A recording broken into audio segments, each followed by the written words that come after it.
again? When y'all came home? I told the one World War II vet, you know, because they dumped on us. Really? We were just baby killing motherfucking dope addicts. Uh-huh. There's one World War II vet. I told him, I said, I'll tell you what, if your fucking war was forecasting to the dinner table on the daily news, Yeah. daily, you guys wouldn't be so fucking pure. He gave me the finger and walked away. Fuck him. Yeah, Vietnam vets was treated horribly. Just horrible. Just horrible. We didn't do anything different than Any other war. No. No. We were just televised. Yeah. First ones. World War II vets are, when they come into a town or something, they fuck every goddamn woman they could find. They had babies, throw them out the fucking window, get out the fucking way. The World War II? Mm-hmm. Damn. And Korea. But we were the bad guys because we were televised. Vietnam? Yep. Oh, well, whatever. Did you say you came back home, you couldn't even go in the bar to get a drink? No. Even the VFW and the American Legion VFW. The VFW told me, I'll give you one beer and you're out of here. I said, what the fuck? I'm a vet. Right. I'm a combat vet from Vietnam. Right. We don't want your people. Jesus. So I took the beer and poured it over the bar. And just got up, said, fuck you, motherfucker, and walked out and never went back. And now they're apologizing too to late. you guys now. And all of you, most of you have passed away. Yeah. Oh, I forget Jesus. the $1 late or something. I don't know. Day late and $1 short. That's it. Yep. Day late and $1 short. Fuck you, motherfuckers. Wow. We weren't no different.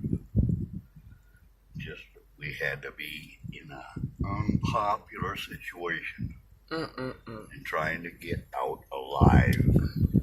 Trying to get out and save the brother next to us. Right. So it wasn't nothing about color. Black or brown, it didn't matter. Right. You're in another country fighting. Yep. Vietnam. When that 58,000 died. 58,000. Shit. And some. And some missing in. Oh, I don't even know what a POW is. I have no idea. Missing in MIA, missing in action. Some of them never came back home. MIA is missing in action. Right. POW is prisoners of war. Prisoners. Yep. Most of the POWs are back with the MIAs. They'll never be able to account for them. It's been 50 years ago. Shit. They can't account for them now. Sorry. Too late. But the biggest thing was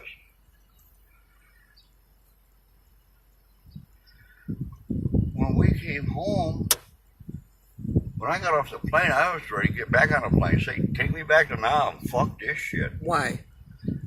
Now, my own people are spitting on me, throwing rocks at me, calling me every possible imagination of name you can think of.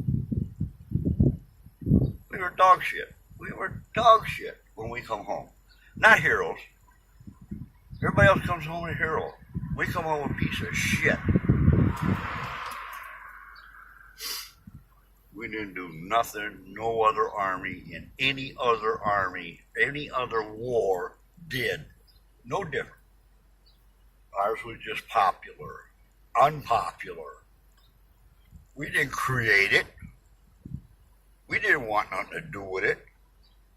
But when the man sends you a piece of paper, you go. You do what you gotta fucking do. Period. That's it. I forgive this country, but I will never forget. And that is my sanctuary. That is everything. We didn't run away. We didn't know what the hell we were doing. We were 19 fucking years old. Jesus Christ. We didn't know. Here's an M16. Go. Okay, where am I going? I don't know. Southeast Asia. Where the fuck is that at? 9,000 miles away. Had no idea what we were getting into. Then all of a sudden, you know, this week you're racing cars and hunting pussy. All of a sudden, 2 months later, you're in the Army. Huh? 4 months later, you're in Southeast Asia. What the fuck just happened to me? It was too fast. You couldn't even catch your breath. Here I'm 19, 20 years old, and I'm over here getting shot at. And I'm shooting back. And carrying, what did you tell me? Trying to put the, what did you tell me?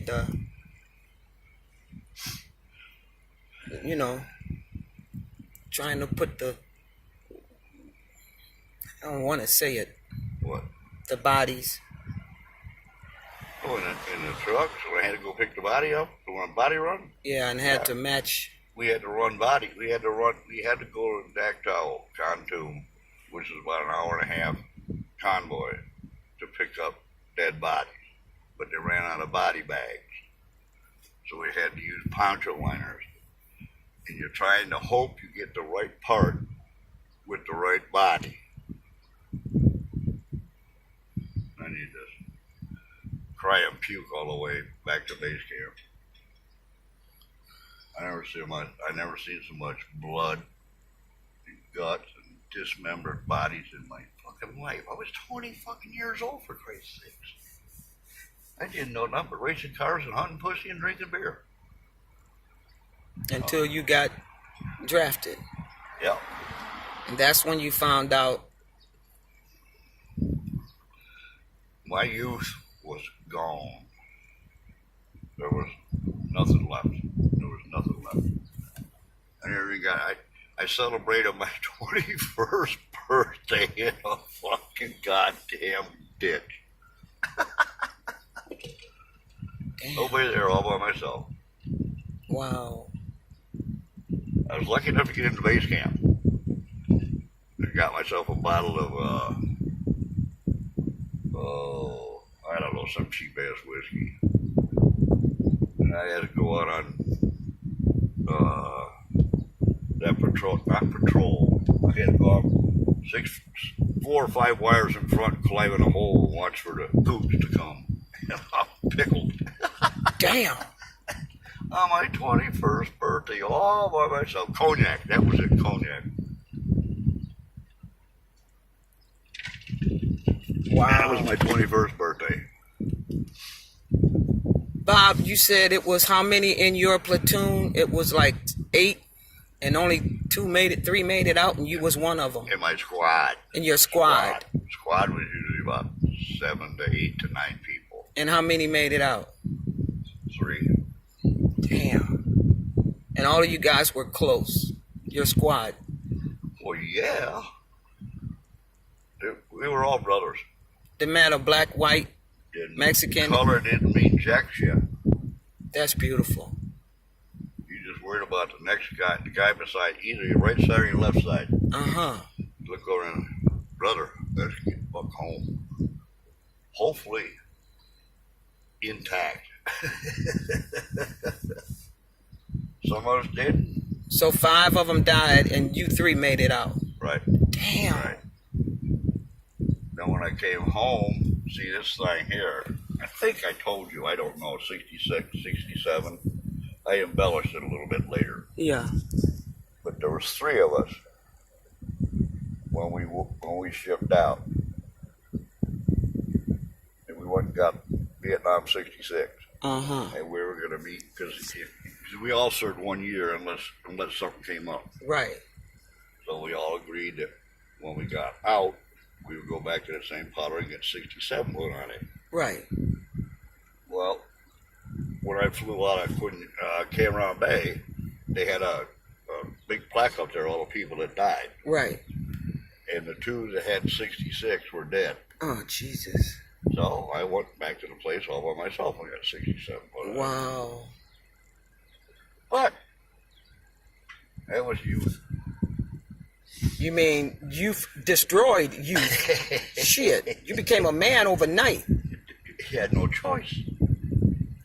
And once you came back, you was treated bad, and then your whole life was based on Vietnam from here on out, and it still is to this day, even though it's 50 some years ago. After we got back and we got past the protests, and then I told you taxis wouldn't pick us up. Damn. Bartender, they wouldn't serve us. Oh my God. And I think it was the third or fourth bar. The guy said, "If you sit way in the back and don't bother nobody, I'll serve you." I said, "Fuck you, motherfucker." Man, that sound like black people back in the damn 60s and Oh, 50s and shit. 40s. Go to the back. The other three guys that were with me wanted to go back to the motel, hotel, because we couldn't get a flight out till the next morning to go home. They were going to go back and get out, put the uniform off, and get on their civvies. I said, "Yeah, fuck you, motherfucker.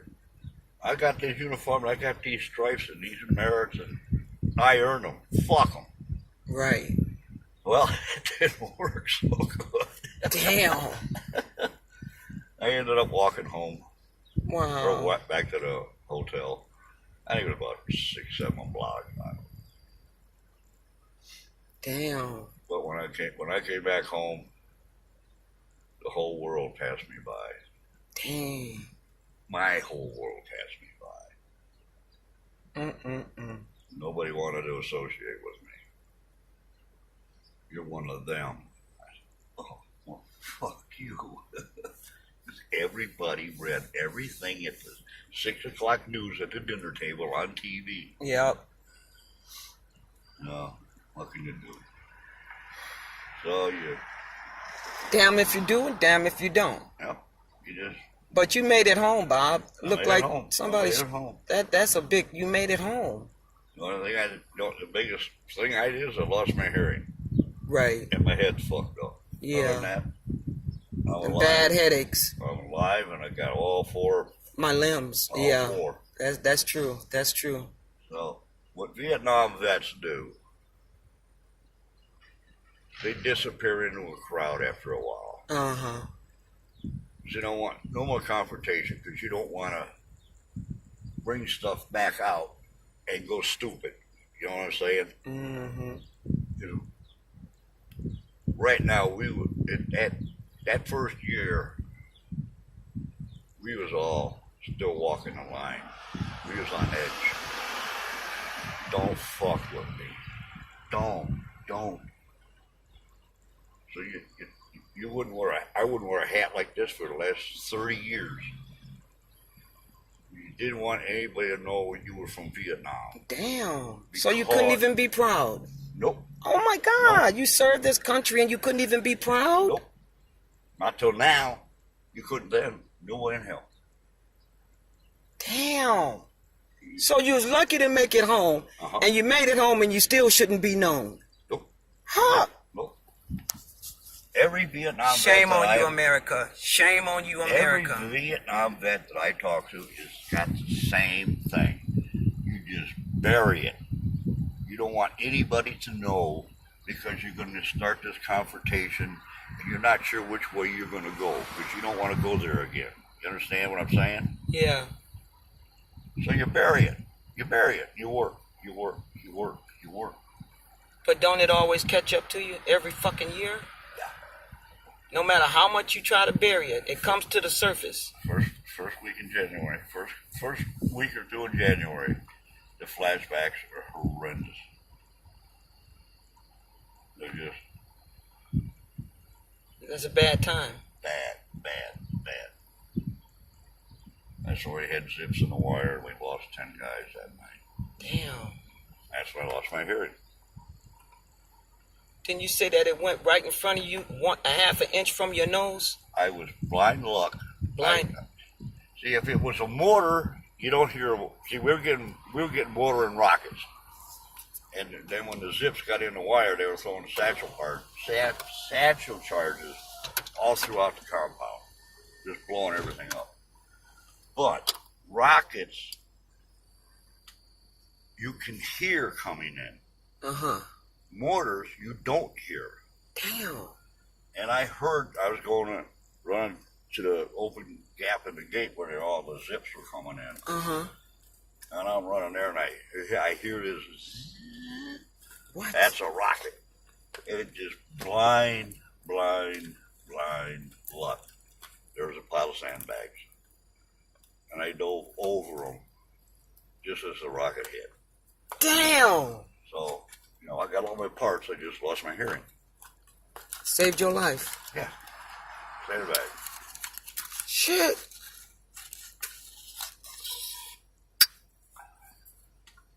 Then a year later, whatever, 2 years later, I'm back home and I try to get some kind of compensation. This smart-ass motherfucker, adjutant general, whatever the fuck he was. Well, why didn't you say something at the time to substantiate this? I stood up. I said, look, motherfucker. I was lucky in sin to be alive. Oh my God. There's 10 dead people in front of me with Shit. different parts fucked up, blown away, missing, and I'm trying to pick them up. You think I'm going to whine because I got a fucking hearing problem? Amen. Fuck you. And I never said anything until I went home. Wow. Just the way we were. Wow. I truly, honestly believe Vietnam vets were the best fighting force this country's seen. We had the best camaraderie. Color meant nothing. You was an American GI. Let's help each other. Let's get the fuck out of this mess and go home. I don't want to be there. I don't think any other army was better than us in Vietnam. None. And to come home and you just get shit on, pissed on, Oh my God. told to go away, go away, go away, go away, go away. You embarrass me. Oh my God. You're dirt to be shoved under the rug. And we didn't do anything different than any other goddamn vet that fought a war. We just was in an ugly one that nobody liked. But we didn't cause it. We were just stuck in it. So don't hate me. I don't have to fight it. I didn't cause it. Right. Right. But whatever, that's the way it goes. Sid lie.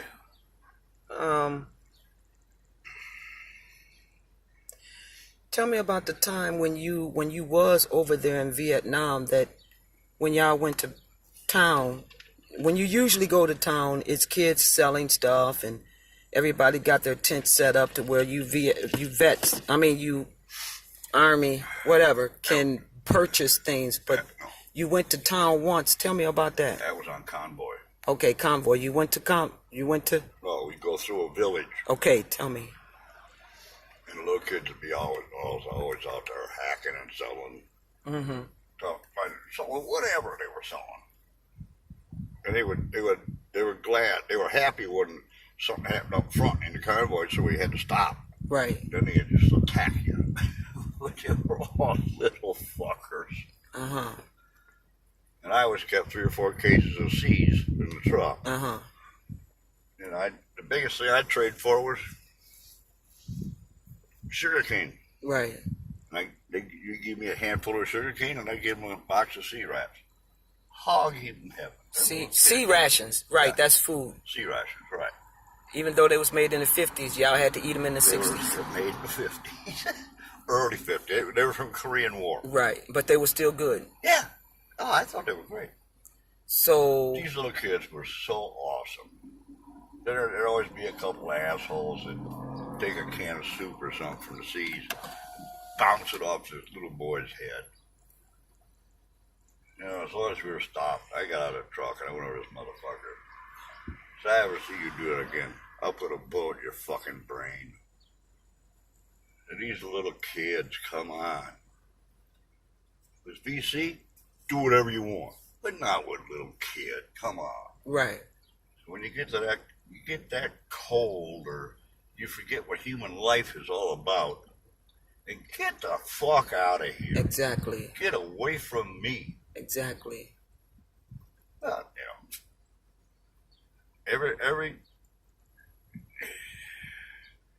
Nobody's the same. And there again, it's got nothing to do with color. I understand. Absolutely nothing. It's what's inside of here, and it's what's inside of here. Right. There's certain things you just don't do. I don't care how hard and how badass we was. You don't fuck with women. You don't fuck with little kids. Right. You just don't. So, baby, what happened when you explained to me one day that you went to the went through the convoy and Oh. I came back off a convoy. I went and seen Top. No, before that, What's that? when you went to town, you said something struck you different. Yeah, something struck you different when you went to town. The kids were not out. I know. That was on convoy. Okay. Yeah, I came back and there was no, because I would say maybe every 30 miles or so, there'd always be a little village Okay. you'd go through. Uh-huh. Nobody. There was nobody out? Nobody.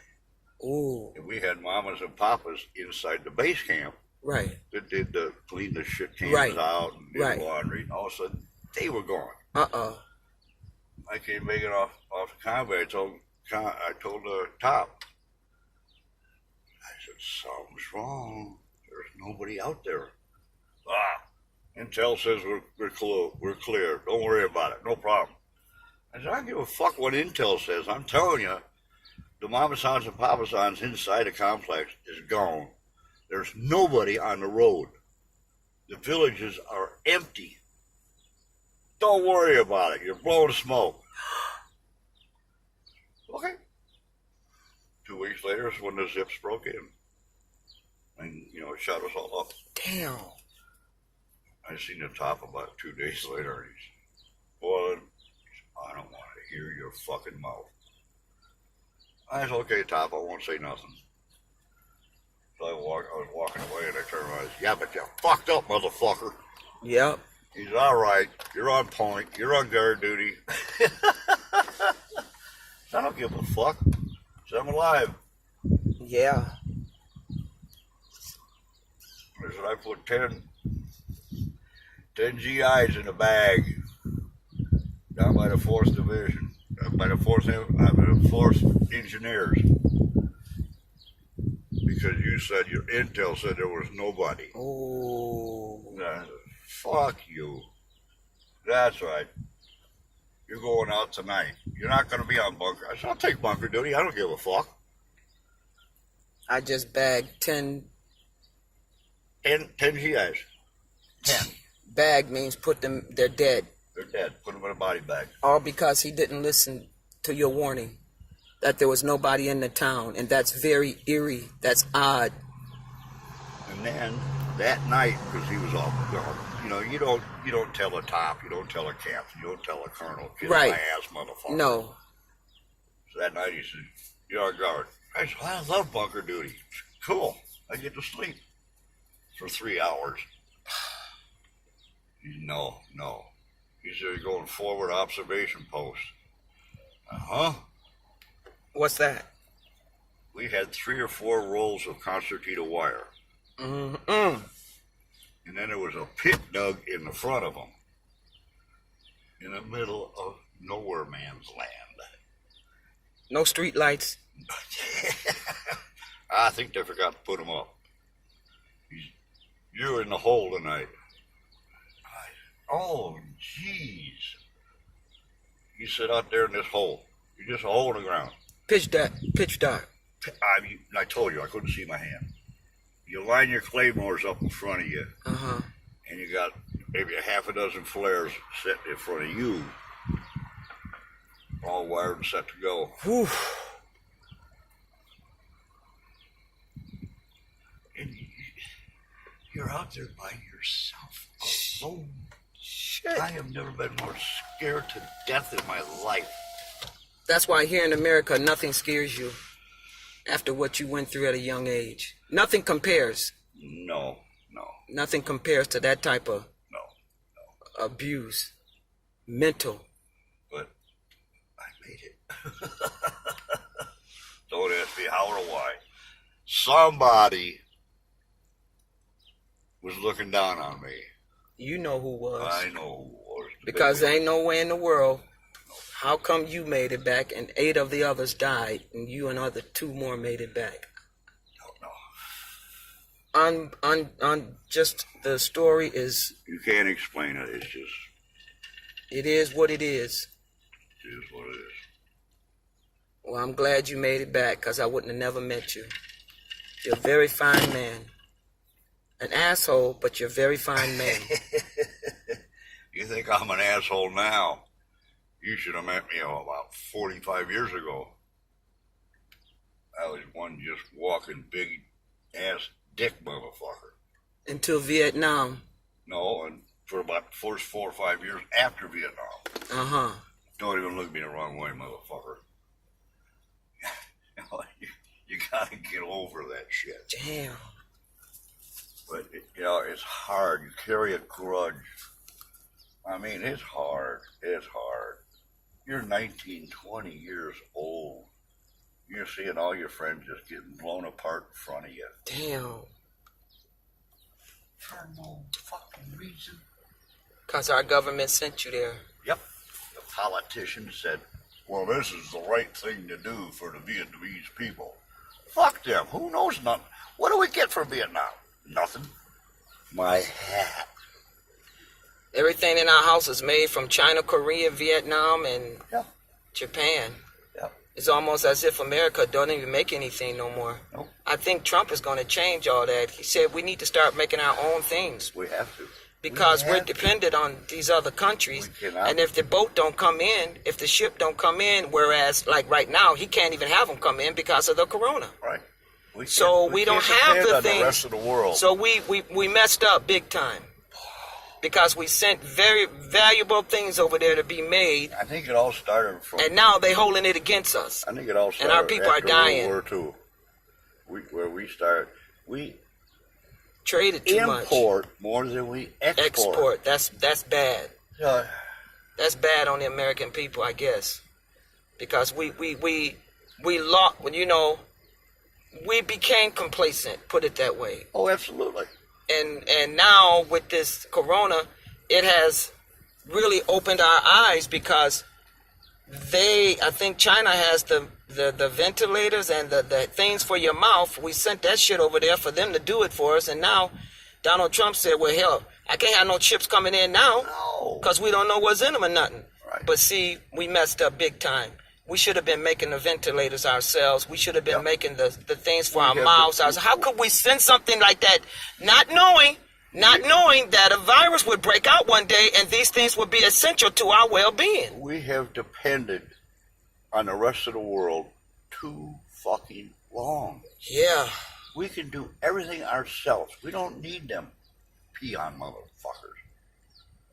You know, what I don't understand is, You know, how come we're not... We'll work for basic side, what, $5, $6, $8 an hour, and you can ship it over there, and they're working for 10 cents an hour. in the swap shops? Oh yeah, Yeah, but look what it cost us. yeah, Cost human lives now. yeah. They got the things that we need, but they can't. The president can't let it come in the country because of the corona. Hopefully, we'll learn something from this. Exactly. But Bob, one thing I don't understand about America, and I feel really bad and sad that our young people are really gonna cuss us the fuck out, because why is it that when I see over in other countries, their trains are not these old trains that we are still peddling. Their trains, or wherever they carry the people, they're on this magnet from the On ground, a monorail, monorail, and they're getting to places where they need to be without pollution. at 150 miles an hour. Well, how the hell we don't have this in America? Come on, I saw this 10 years we ago. send all our fucking shit over to there. We gotta stop. We gotta stop.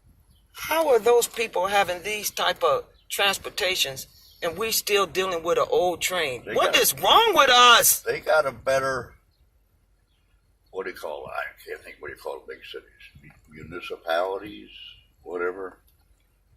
They've got a better system than we could ever think of. Why we As don't? far as moving their But people why are we in and not out. teaching our kids this in schools? Don't ask me. They're gonna be really pissed at us Don't when ask they me. get older. These kids are gonna cuss us out because they're looking at these other countries and saying, "Well, look, they flying down the street on a damn railway, and the railway is not even touching the rails, What you got to and understand we don't even have that in here." the same respect, it's basically the Oriental race. They have no concept of life. They don't give a fuck. Where we care about our people, they don't. All they want is how much can you produce and how cheap. If you can't produce what we desire a day or a week or a month for pennies on a dollar, well, shoot you. Get the fuck out. Get on the right line. That's the way the rest of the world runs. We can't do that. But we have got to learn how to be self-sufficient Again, to ourselves. and our children. We have never, outside of maybe the last 40-some years, Dependent. depended on the rest of the world. Shit. Fuck no. We don't need you. We had a massive industrial revolution back in the 30s, 40s, where all of a sudden we could make and do anything you can think of. We can do it. We got too complacent. Exactly. Never knew that a virus would break out and the people that make the machines is not even in this country. That's right. Now our people are falling because America And the fucked up. And the fat cats are just multi billionaires because they can transport everything to another country for a penny on a dollar and then transport it back for 2 cents on a dollar and sell it for $40. So that all they can think about is, I think President Donald Trump is going to stop this. I think so. I hope he stopped He's that. trying to. I don't know if it'll happen because he's got a butt Congress, but who knows? I mean, it's Because just, we got to learn how to this- make things. These kids are growing up. Absolutely. They're going to be really dumbfounded if This we don't do system- something about this. The system that we're working on has been stagnant Stagnant. for too many years. Just We've lost our own reliability. Exactly. Our only concept of taking care of ourselves. exactly. Fuck the rest of the world. Whatever problems they got, that's their problems. We need to get back to basics. If not, these kids is growing up and they're going to be dependent on other people in other countries. That's Well, ridiculous. Unfortunately, it ain't going to be in my time. And I doubt very much it's going to be in your time.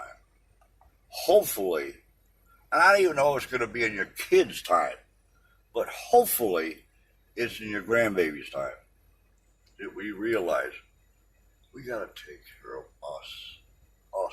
Well, I think President Trump is making this happen because he said it. He said this depended on other countries, and then if you get into it with the other country, they can't bring the stuff here, and he has no choice but to. He can't have the stuff come here because the corona came from different places. It didn't come from America. Come from China. So, but they're the ones that got the stuff that can sustain our lives. Mm-hmm. But Donald Trump, he can't let that in the country. No. You can't blame him for Can't that. blame him for that. Hell no, I can't blame Can't him for that. import anything. But I appreciate him saying America needs to get back down to basics and start fixing things ourselves and making things happen. Oh, I got the thing on. Oh, that's enough. You don't have to go all the way down. Anyway, okay, I sure thank you for this time, Mr. Boylan. This is beautiful. Well, you was taping this? It is Memorial Day, and I wanted to get in touch with my neighbor. He is a Vietnam vet, and he has opened up a lot. Combat. Combat vet. He has opened up a lot about the situations back then and really how we are to this very day. So if anybody's out there listening, please take heed, learn from the past, try not to make the same mistakes, and try to better yourselves. Seriously, because you got to do for you first and foremost. And then you got to do for your country. Let's just help these kids learn how to make the littlest things, whereas they're not dependent on something coming from abroad because they don't know how to fix it. That's some bull. Kids have got to learn how to take care of themselves now, not tomorrow, today. Ordinary things. Teach them well. Teach them well. This is a lesson learned. This has been the Laura Miller Show. Thank you very much. God loves you. Carry on. Would you like to say anything, Mr. Borland?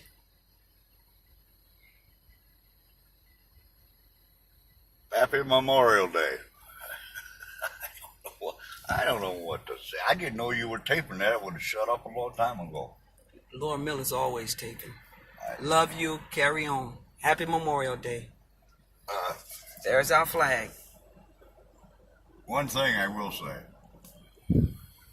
Anytime you see a non-vet, Vietnam vet. a Vietnam vet, shake his hand. That's all. Bye. Right now, you can't even shake hands. So what he's saying is, what you need to do is say thank you for serving, or the elbow bump, or salute. I don't know, but until further notice, Don't salute.